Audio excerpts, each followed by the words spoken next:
Hello, good afternoon, everyone. Welcome to today's webinar. I'm looking super forward to the conversation today. We're going to be talking about trends in legal tech across 2024.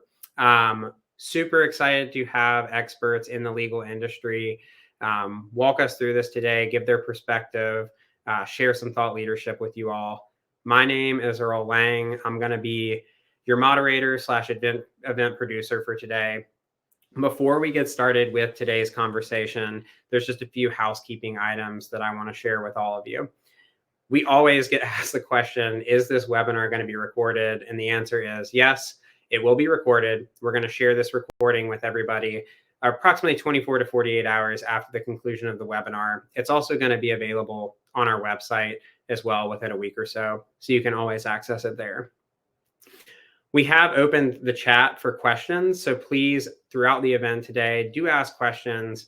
We did record this actually a few days in advance, but as you guys have questions throughout the event, log them in the chat. What we'll do is we'll have the speakers actually hopefully join us day of live during the presentation where they can answer the questions in chat. If we do get a lot of questions, we may even consolidate that to a follow-up blog post if we don't answer them live during the event as well. Lastly, this webinar is not a product-focused webinar, really focused on thought leadership and the trends across legal tech for 2023 and 2024. But if something strikes your fancy and you would like to learn more about Reveal technology and the products we offer throughout the event, I welcome you to click the Request a Demo button in the top right of your screen. You can do that to see the products in action and learn if there's any way they could support your team's strategy, objectives, or needs across the legal tech spectrum. So that's all for me. So now, without further ado, I am pleased to introduce our speaker, George Sosha, who is going to moderate today's webinar for us. Well, thank you.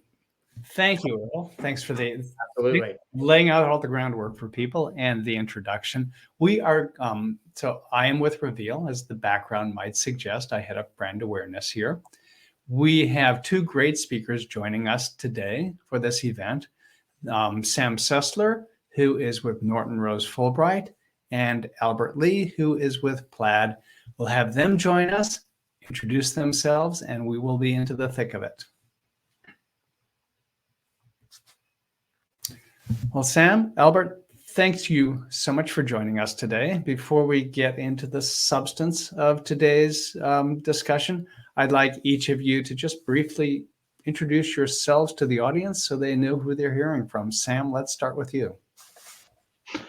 Great. Hi, everyone. I'm Sam Sessler. I am an assistant director at Norton Rose Fulbright, and I manage our eDiscovery consulting teams, both on the disputes and investigation side and the cyber data breach side. And Albert? My name is Albert Lee. I'm an in-house litigation paralegal, but I also wear multiple hats, supporting regulatory compliance, and also, of course, manage our eDiscovery at Plaid, and probably about 9 years in fintech altogether.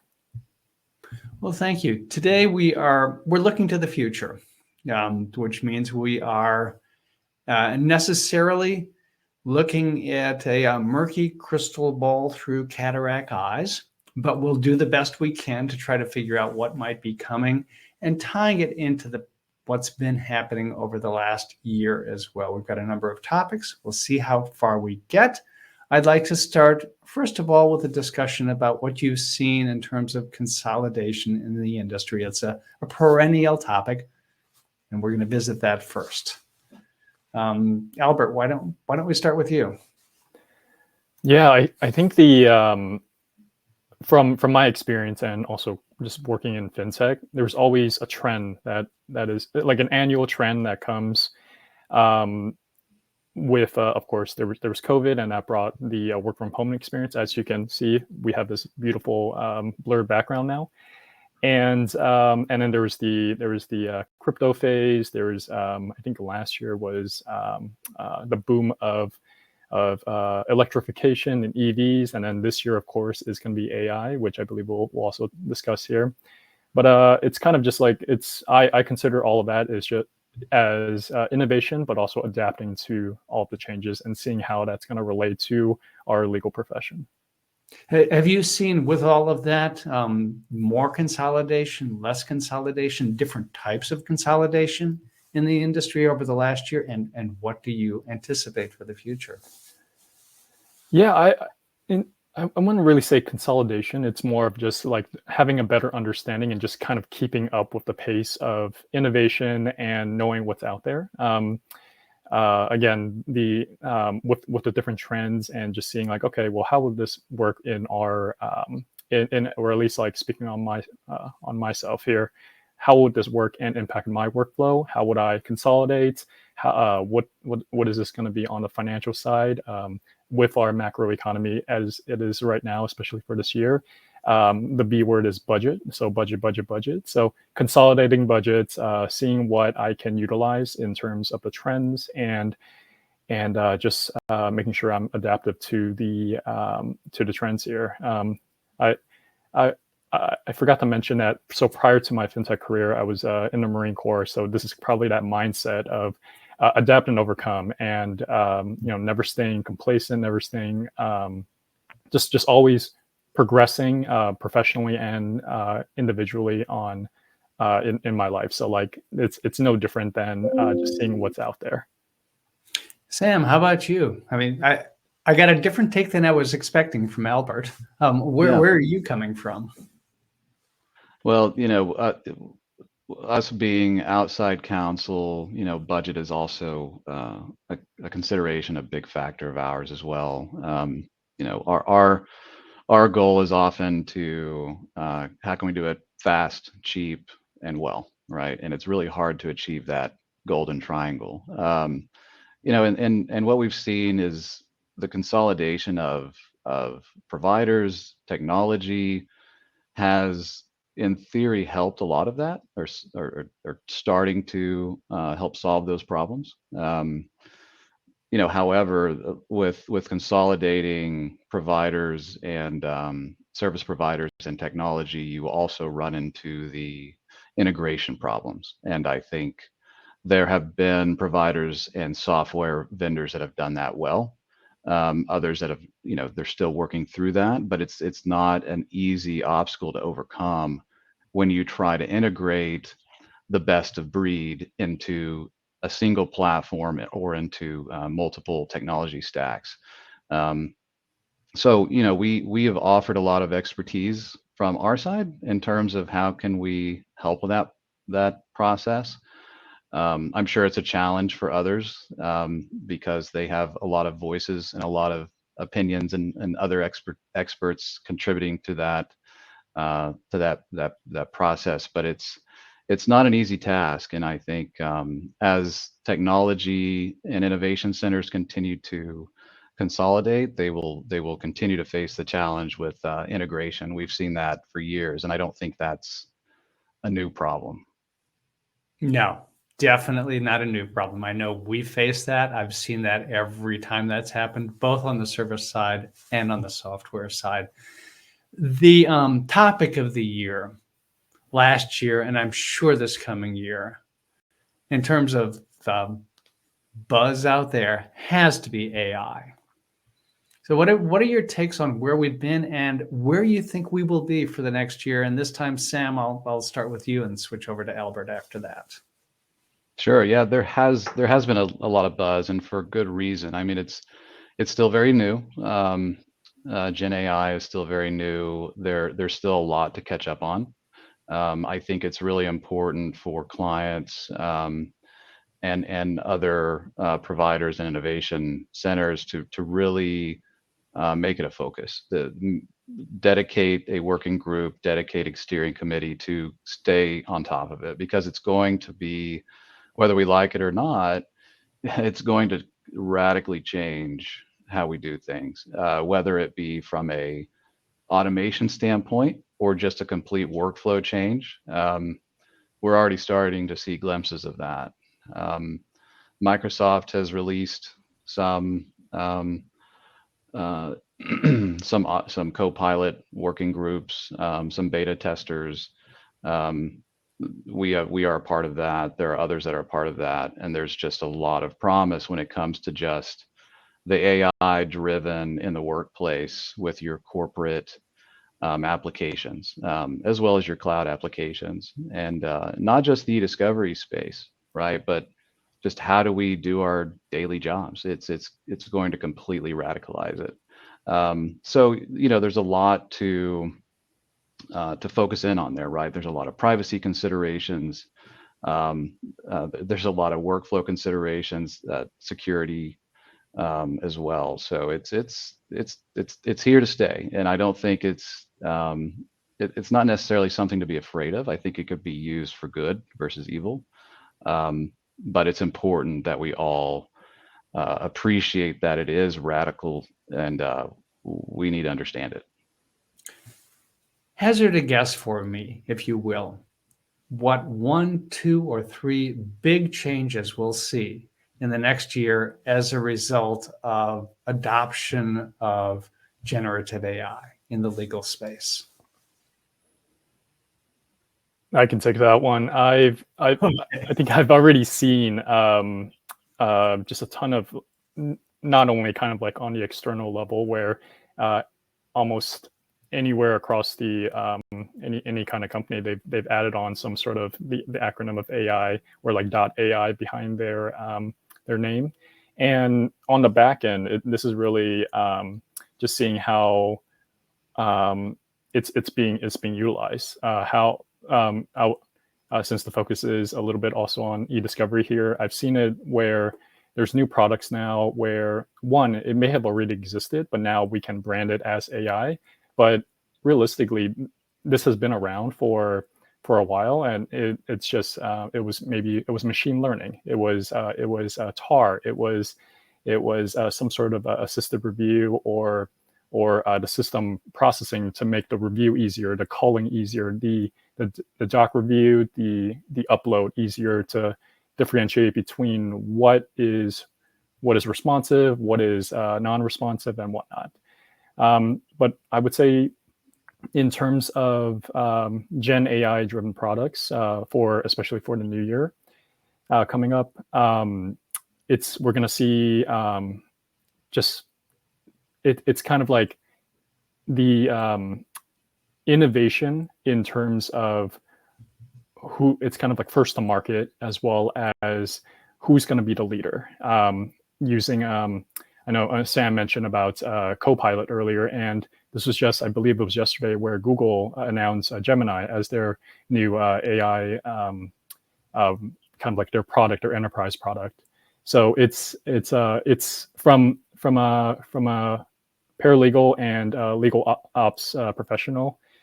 This excites me because this wearing multiple hats is not easy, but utilizing and leveraging these products, but also, of course, taking into consideration that, hey, the privacy concerns, the what is the large learning models or language models doing with my data?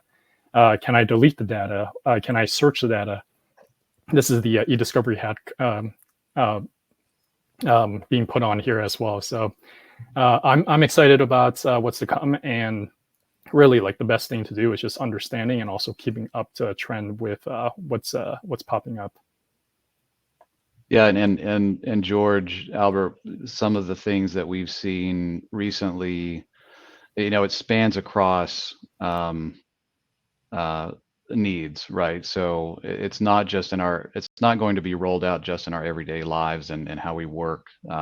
Copilot and Google being an example of that. Google workspace, we're going to start to see some automation and next gen AI there as well. But when we're looking at, like, I've seen some products that looking at video and audio, webinars, right?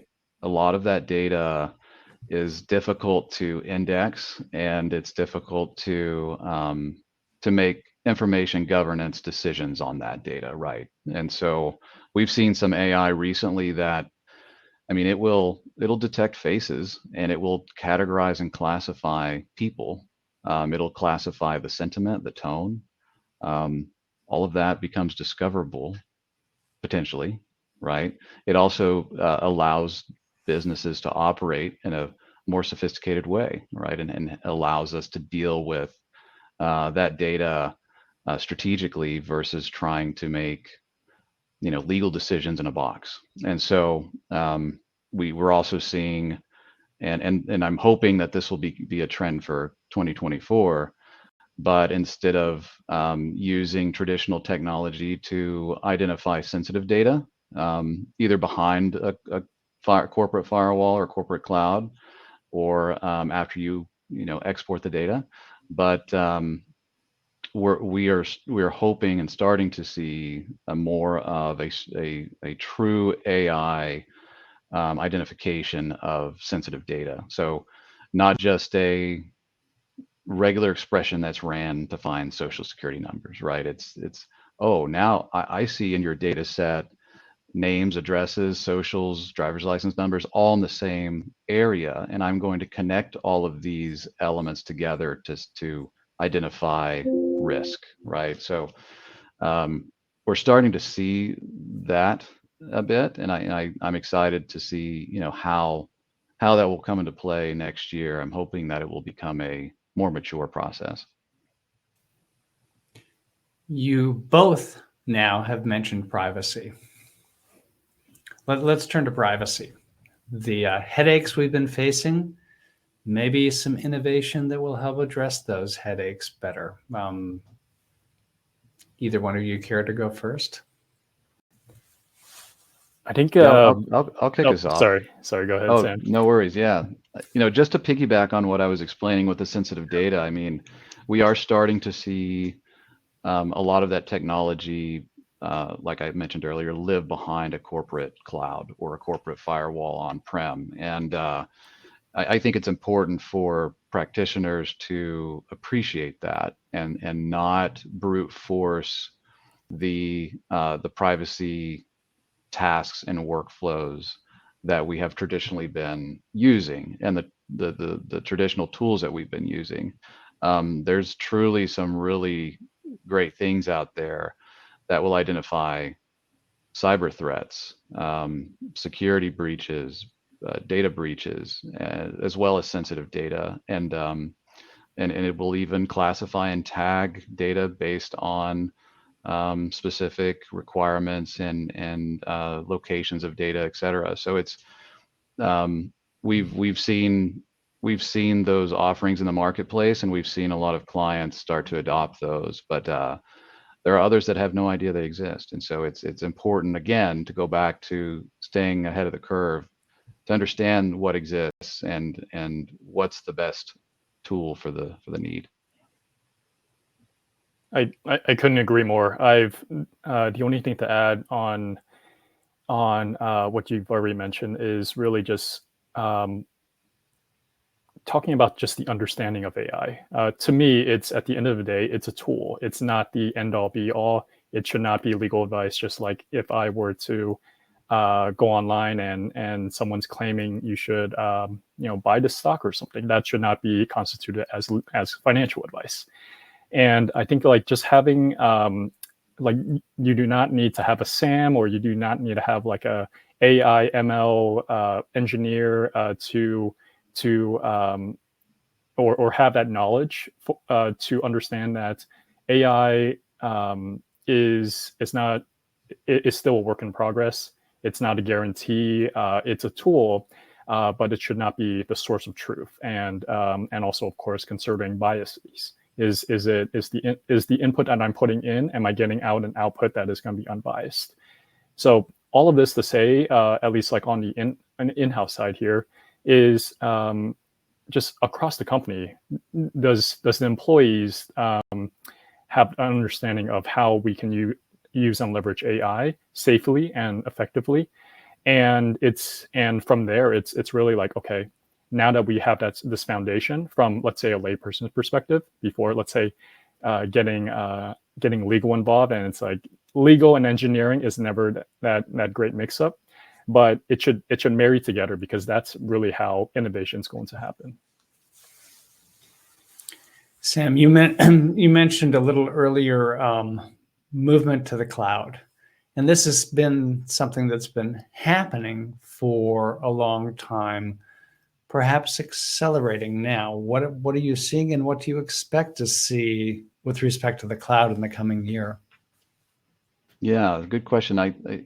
Back in the dark days of 2020 and moving into 2021, everyone rushed to the cloud, right? It was a good and a bad thing. A lot of silver lining there, but also there were a lot of people jammed their data into the cloud, not always strategically, but just out of the necessity, right? And so what we saw a little bit in 2023 was clients go back to the well and revisit what they did from a data security, data privacy, information governance standpoint. How did we do this, and did we do it well? And so we are advising clients on remediation, on data migration, data disposition, et cetera, and the tools out there that will help you identify deficiencies both in your data storage and your footprint, as well as version control and version history of documents, and just the disorganization potentially of where things are laid out and stored. So we've seen a lot of that this year, just getting our arms around that footprint, because when you do have a litigation, it becomes a nightmare potentially. Now, not all of those are horror stories. There are a lot of benefits, obviously, to being in the cloud and having your data in the cloud. But if it was not migrated or moved strategically, you end up having a lot of deficiencies downstream, unfortunately. Albert, where do you see all of this heading? I think kind of just going back to our first point of consolidation, like really just having that understanding, and where is this, where is the new feature sets, the what can help consolidate together, instead of using three providers or vendors or softwares. Now I can just use one because it's going to fit my needs. But of course, my needs are going to be different than others. And in terms of the cloud, it's again, for me, I can't emphasize enough about just trying to keep up to date with what's going on, any changes. I work as an admin on the backend side, but also I work very closely with our IT staff, and just making sure that I, for my own competency, know what's going on, what's changing. Hey, is this going to break something for my tools that I use for litigation? And so yeah, it's really just always a student to the technology and learning what's to come, and also of course connecting with other professionals that are far more smarter than me. And George, one other thing I wanted to add on that piece is we are seeing a lot of the tools are evolving quite rapidly, the compliance and IG tools in the cloud. So within the corporate cloud, Google Workspace, M365 Purview, they are catching up really quickly, and I thank goodness, because we are at that point of needing a more modern eDiscovery identification, preservation, and collection and search tool. And it's now moving into the point of, now we can do sampling in these environments, and we can do them pretty quickly. It's no longer a multi-day process to do some early data assessment in place. And I think that can rapidly change the way that we conduct matters and investigations, but it can also change the expectation, right? If we are able to do things faster and using a data-driven scientific approach in place, the expectation is much higher. And for example, MS Purview with an E5 license set up, you can now capture cloud attachments, right? Not all platforms can do that. And you can also deliver context around conversations, not just the conversation that you're searching for. So it's, the expectation is going to continually expand as the technology, catches up. So it's always a tug of war, it seems like, as innovation continues, expectations rise. So that the story is not over with respect to modern attachments and how we deal with them, I gather. Unfortunately not. It's a thing still. If anything, it's just getting more and more. The volume just increases exponentially. So if it's easier for with all the kind of like where we're heading to next, having a way to just easily, one, at the outset of something, a litigious matter, how fast can I issue out a hold and then lock down the data and preserve it? And then now it's like we have to do an ECA, we have to collect it. How fast can I get all this done? Can I do it within a 24-hour period of time and have a kind of like a brief summary that I can provide to our litigation counsel? Easy peasy. Versus before, it's like I'm rummaging through or electronically rummaging through where our data is, how we can even collect it, and it's gone. Years have passed since those days. Is Purview then our quick and easy answer to early identification and collection across all our data sources? That's a loaded question. I think. Of course it is. Yeah, I think it is. No, it's not the answer. It's not the all solving tool platform, but it does really bridge the gap, and it helps, as Albert was explaining it. It helps you get your arms around not only where data is located, but also how can I meet my preservation obligations in a much more reasonable time. And I don't I don't need a team of 5 to 10 practitioners ensuring that I'm checking those preservation boxes. I have 1 or 2 SMEs that follow a checklist and know best practices within the tool. And to answer your question directly, George, if there are data sources outside of the Purview environment that another tech stack can supplement and give me information about where data is being stored, then that's really, in my opinion, the way to go. It's not one tool as usual. It's a toolkit, but Purview, Google Workspace with Google Vault, those types of compliance tools have come so far, and it does make life easier. But again, it also makes the expectation higher. So is life easier for you, Albert? And are you facing higher expectations at the same time? I don't know. That's also a loaded question. I don't know about easier, but there's definitely a lot to learn just across the board. There's always, I operate on Google and also on the personal side, and there's always like a new feature that's added in. And this is, of course, like that's litigation eDiscovery hat that's always on, just it's inherent now, where it's anything and everything is discoverable.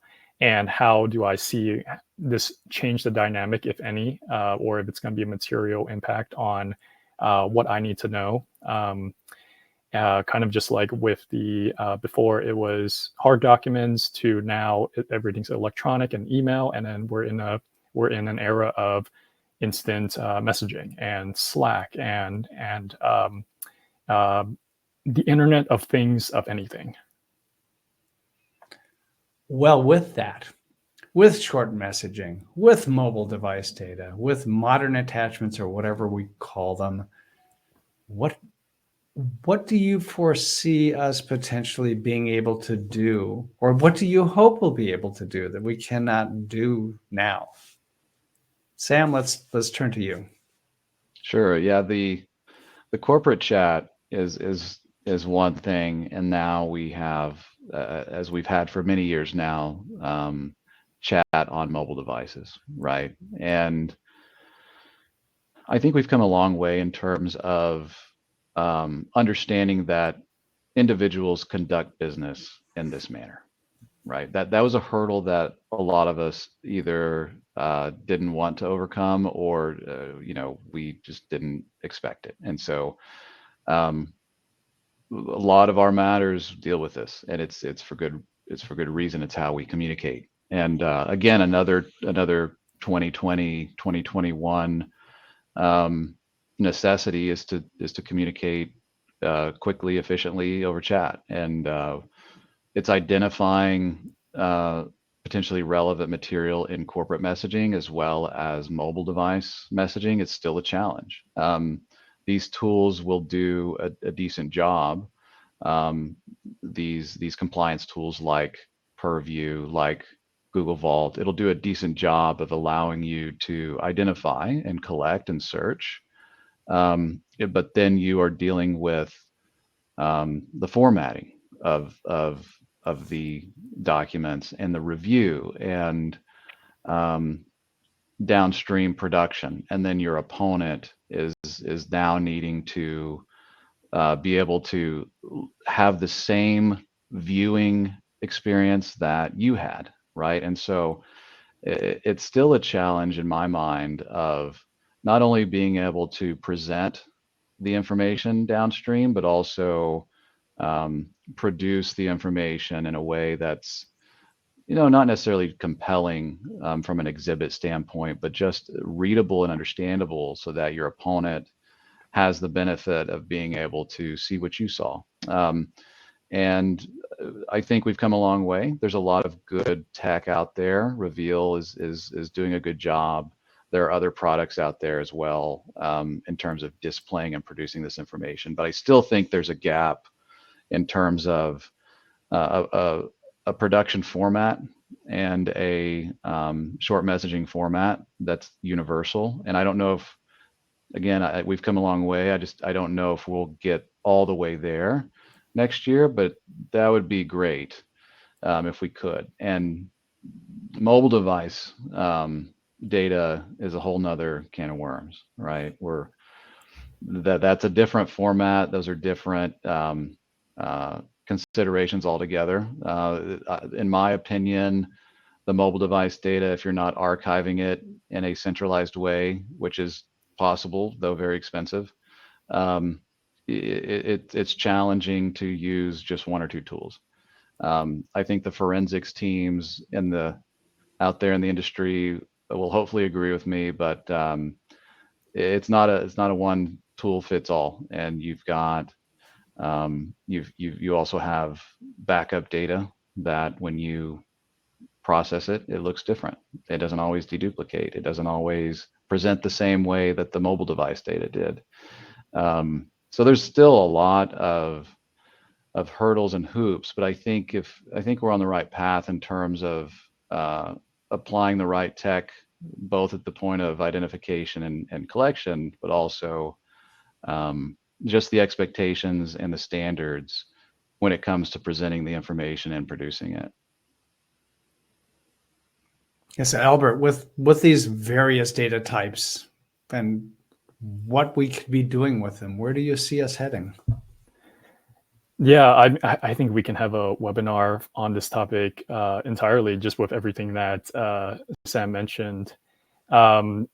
The only thing to add on Sam's side is just from personal experience in terms of formatting. The first time seeing a JSON file was like, it reminded me like the first time watching The Matrix. I was like, I see all the binary code and it's like, I have no idea what this is. Like, why is this not a PDF? Why is this not a Word doc?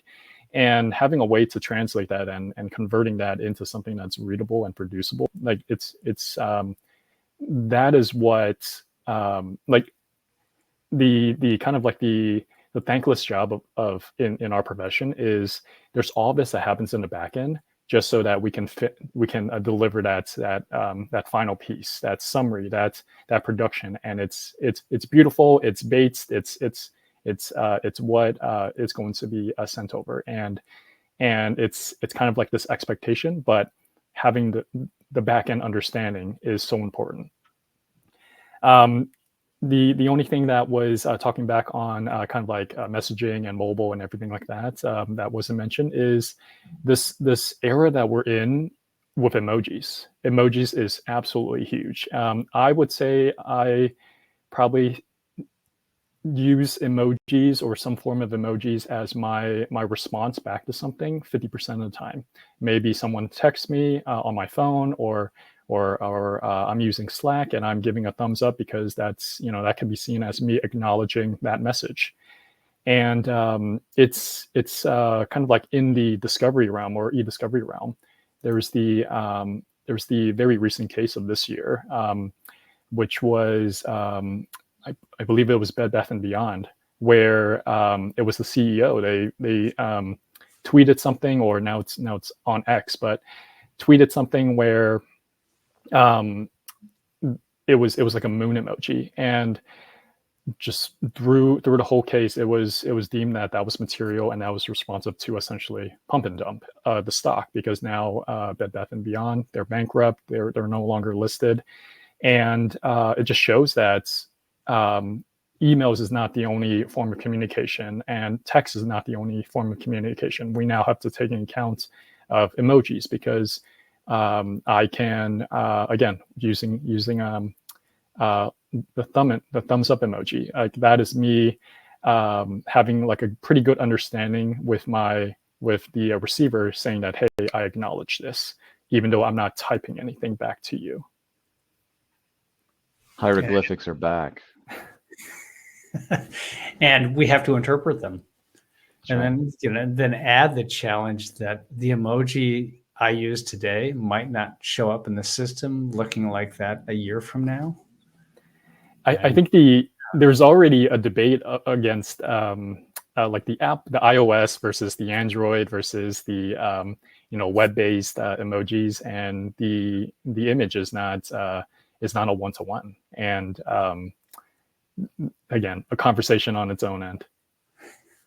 And not to get into the weeds too much there, but I mean, depending on the tools that you're using to collect that data, you may or may not get it, right? You may be using a graph API methodology to collect chat, and you may get more information, right? You may get deleted content, or you may get some emojis, or not emojis rather, but actions taken on, or reactions on a message, right? If I like a comment versus dislike a comment versus putting a different reaction, it can change the sentiment of the conversation.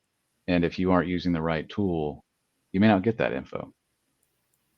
Let's turn this discussion on its head. And instead of looking forward to what we think will happen in 2024, for each of you, what do you think is not going to happen? Albert, let's start with you. Oh, that is, I think that is the most loaded question of this of our call here.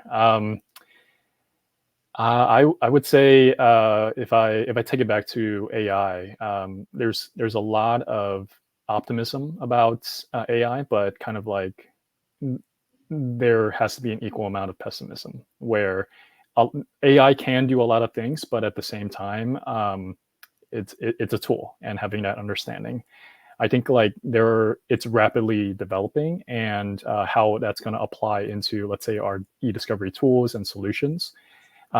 We wanted to do this, but is it going to be more of like a Blade Runner dystopian era, where it's like we want that in 2024, not 20 years from now?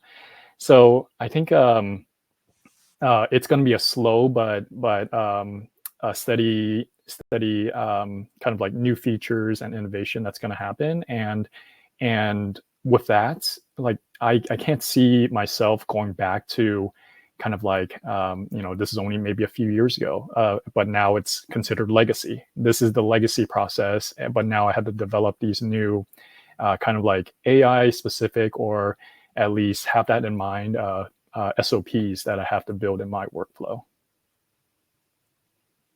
Sam, your thoughts? Yeah, I agree 100%. And I think just to piggyback a bit, I think, I don't think we'll have all the answers with AI and automation in 2024. I do think, just to cheat a little bit, I do think that we will have, we'll make considerable progress with those pieces, and our workflows will begin to change dramatically. But the validation, the auditing, the dependence on what we'll call legacy workflows or less modern techniques, those will still be necessary, and they will still be called upon to do that level of rigor. I don't think technology, AI, automation is going to solve all of our problems, at least not anytime soon. We will make a lot of progress, which is fantastic, but we'll still rely on humans for quite a long time. Returning back to something you each brought up at the beginning of this session, and in the just a few minutes we have left, what do you think the impact and importance and interconnection and all of that of budget to all of the rest of this is going to be like in the coming year? Sam, let's start with you, and then Albert will give you the final word on that. Yeah, I think that'll be tough because, we want to invest in next generation technology. And I think in order to make money, you have to spend money. And in order to, drive efficiency and stay on the cutting edge, you have to, again, spend money. And so it's a long-term investment for short-term investment for long-term returns. And I think while we will be able to be more strategic using what we have now, thus reducing some spend and staying closer to budget or staying within budget, I think the expectations are still going to be high. To our earlier conversations, with the expectation level is going to continue to evolve, which we've seen. It's going to require more people, more technology, more expertise. That's my prediction when it comes to budget. Yeah, Albert? I would say this is going to be switching hats and putting in a legal operations hat on here. I think budget is kind of like ingrained in the soul of any legal ops professional, where if you're not thinking about budget and finance and forecasting and just how to manage the money, because legal, of course, is always going to be, there's a stigma that legal is the biggest cost center of any company, and it's like, why is legal spending so much money on X, Y, and Z? And now we're talking about technology. It's like, why have technology when we have attorneys? And it's this ever ongoing debate. But having this understanding of budgets and seeing like, hey, not just from a monetary standpoint of this is going to save X amounts, 6 figures, 7 figures, whatever. How much is this going to save on our attorney's time? Because a lot of the time, at least from just working with a lot of great in-house attorneys, legal professionals, compliance individuals, it's working in-house. It's the time is often unbilled, and it's really like, hey, you work at the company, so your time is free. But there is a time that is kind of like, I guess, billed to that individual to work on this. Like, hey, I'm working on 10 things, but to work on your thing, I need to deprioritize or just pretty much drop what I'm doing. So how does that tie into technology, new solutions? If we're also still on the subject of AI, can AI not just save me money, but also save my team tons and tons of time? Because that's this invisible expense where it's often not accounted for. And in reality, like, hey, maybe a solution can replace maybe like three ICs. However,